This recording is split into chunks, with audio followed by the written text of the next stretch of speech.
Для обработки вековых деревьев коммунальная служба столицы выделила спецтехнику, благодаря которой специалисты смогли подняться к самой верхушке пальмы, потому что именно здесь жуки-вредители и откладывают яйца. Всего на учете у коммунального управления столицы 522 крупномерные пальмы. Среди них финик канарский, Вашингтония, юбея, бутия и слоновая пальма.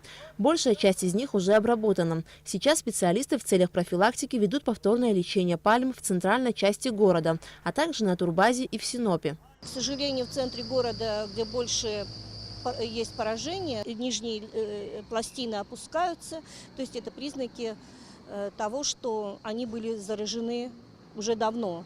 Но пытаемся, конечно, спасти. Поэтому там мы обработали уже 3-й раз. То есть в центре города порядка около 90 пальм, с учетом вот этих двух, мы уже в этом году обработали.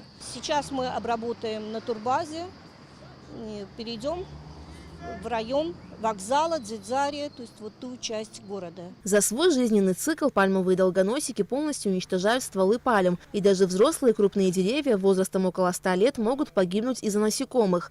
Сложность борьбы с этим вредителем заключается в том, что его тяжело обнаружить. Пораженное личинками дерево довольно долго выглядит вполне здоровым. Лишь за 2-3 месяца до гибели ствол пальмы начинает медленно сгибаться, а листья меняют цвет. Если заметить кладку яиц вовремя, дерево можно обработать инсектицидом, но после того, как жук поселился внутри пальмы, уничтожить его практически невозможно. Дерево обречено. Помимо этого, пальмовые насаждения находятся под угрозой уничтожения пальмовым мотыльком, или, как его еще называют, уругвайской огневкой. Данный паразит был обнаружен на брахеях, то есть веерных пальмах. Личинки пальмового мотылька проникают внутрь ствола дерева и питаются там, полностью разрушая сердцевину и уничтожая точку роста пальмы. Очаги заражения пальмовых насаждений уругвайской огневкой были обнаружены в столице у дома учителя. Все эти деревья были обработаны ядохимикатами. Кроме того, в целях профилактики также обрабатываются пальмы трахикарпус и хамиропс, произрастающие в Центральном парке столицы.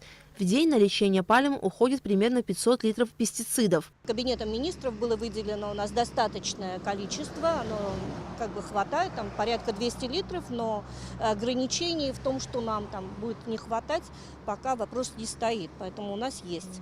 И вот службами зеленого хозяйства, то есть мы включили в плановые работы.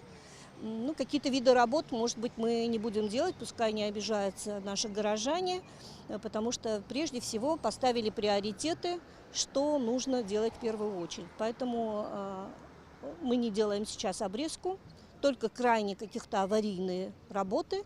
А так, то, что у нас было по плану обрезка, мы ее поменяли на вид именно лечения пальм.